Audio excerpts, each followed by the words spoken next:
Afghanistan, a rugged, mountainous country, has long been known as the graveyard of empires.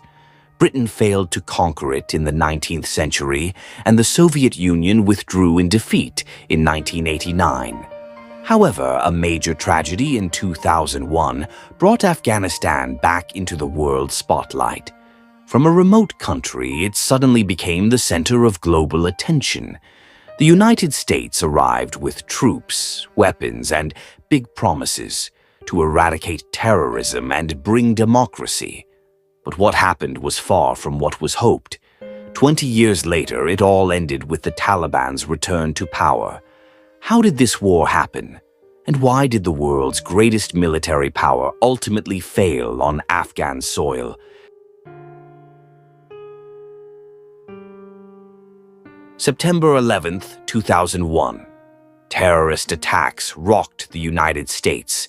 2 planes struck the Twin Towers in New York. 1 hit the Pentagon, and thousands of lives were lost. The world was shocked, and America was furious. Washington accused Osama bin Laden of being the mastermind. The problem was, Osama was in Afghanistan, protected by the Taliban regime. President George W. Bush issued an ultimatum: hand over Osama or face the consequences. The Taliban refused. It didn't take long for American missiles to strike Kabul and Kandahar. With the help of NATO allies and local forces, the Taliban were defeated within weeks. The world believed the war was over, but the reality was different. This was the beginning of the longest war in American history.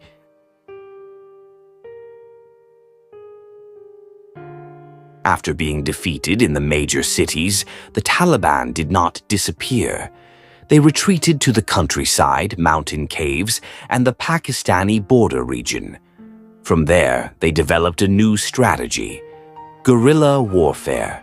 Roadside bombs, suicide attacks, and surprise ambushes became their primary weapons. American troops, despite their modern technology, struggled to confront an invisible enemy. Every year, casualties continued to mount. America sent additional troops and changed strategies, but the Taliban always resurfaced.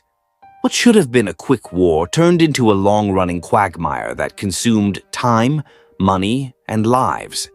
Afghanistan sank deeper into endless conflict.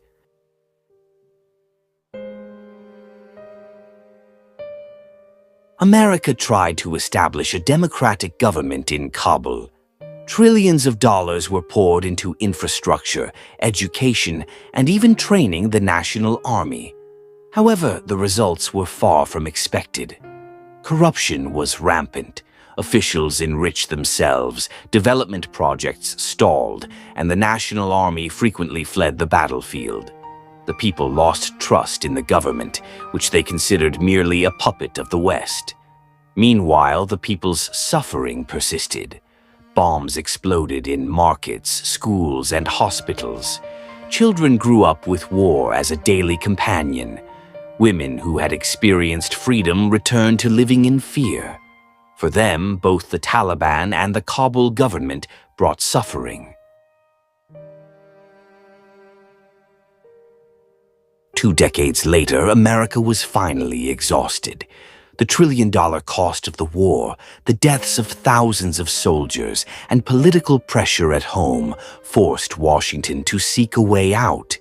Donald Trump opened negotiations with the Taliban, and a peace agreement was reached. In 2021, President Joe Biden announced the complete withdrawal of American troops. What happened next shocked the world. Within weeks, the Taliban captured city after city without significant resistance. The national army disbanded, the Afghan president fled, and Kabul fell rapidly. The world watched as American helicopters evacuated embassy staff, scenes reminiscent of America's defeat in Vietnam. The Afghan war claimed more than 170,000 lives. Trillions of dollars were lost, and after 20 years, the end result, the Taliban returned to power. For the Afghan people, this war left deep scars. Homes were destroyed, families were torn apart, and the futures of young generations were lost in the conflict. For the United States, this war served as a bitter lesson. Even the greatest military power cannot guarantee victory on foreign soil. Afghanistan once again proved itself a difficult country to conquer. The war is over, but a major question remains. What is the meaning of all that sacrifice if history ultimately repeats itself?